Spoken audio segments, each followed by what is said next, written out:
আমার ভবিষ্যৎ পরিকল্পনা আছে যে আমার নিজের হাতে যদি টাকা পয়সা আসে তো আমি সিরাজগঞ্জের অনেক মৌলিক গল্প আছে যেগুলো আসলে কেউ আপনার নাটকে বা ফিল্মে তুলে ধরার সাহস করে না। আমি ওই সাহসটা করব এবং সিরাজগঞ্জেই শুটিং করব। বাংলাদেশের ৬৪ জেলার মধ্যে আপনারা সিরাজগঞ্জ এই নাট্যাঙ্গনে বা বিনোদন জগতে সিরাজগঞ্জকে কিভাবে সেরা করতে চান?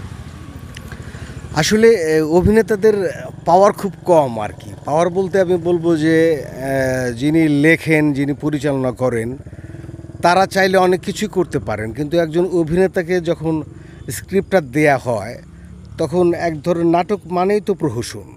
অভিনয় মানে যা সত্য নয়, বা স্ক্রিপ্টটাই হচ্ছে একটা প্রহসনের জায়গা থাকে, যে এখানে নায়কের দৌড় এই পর্যন্ত, এই ক্যারেক্টারের দৌড় এই পর্যন্ত, এই ক্যারেক্টারের দৌড় এই পর্যন্ত। তো সব কিছু মিলিয়ে আমরা কিন্তু কখনোই কোথাও শক্তি প্রদর্শন করতে যাই না।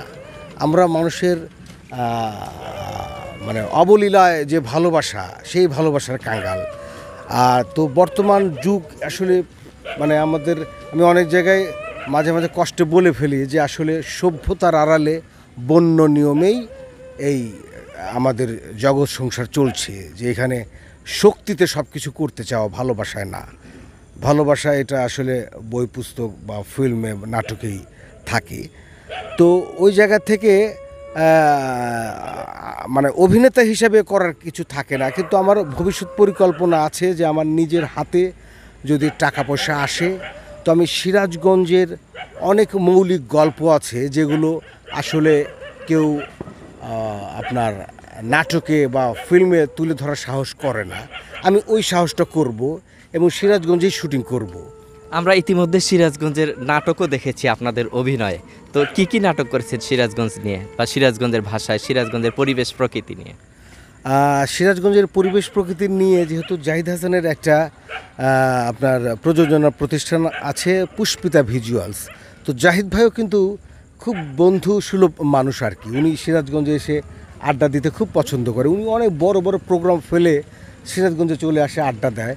তো ওই পুষ্পিতা ভিজুয়ালস থেকে অসংখ্য নাটক করা হয়েছে সিরাজগঞ্জে, এবং ওনার এখানে শুটিং করার মানে হচ্ছে সিরাজগঞ্জে যারা ধরেন 20 বছর, 25 বছর বা 30 বছর ধরে মঞ্চে কাজ করে যাচ্ছে, যারা কখনো পর্দায় আসতে পারেননি, তাদেরকে সুযোগ করে দেয়া।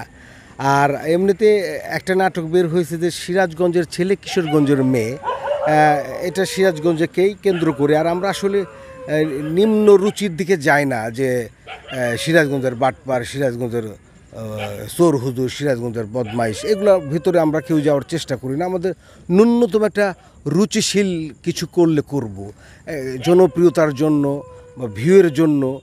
যে এই ধরনের সস্তার নাম দিয়ে সিরাজগঞ্জকে উপস্থাপন করার কোনো ইচ্ছা আমার নাই।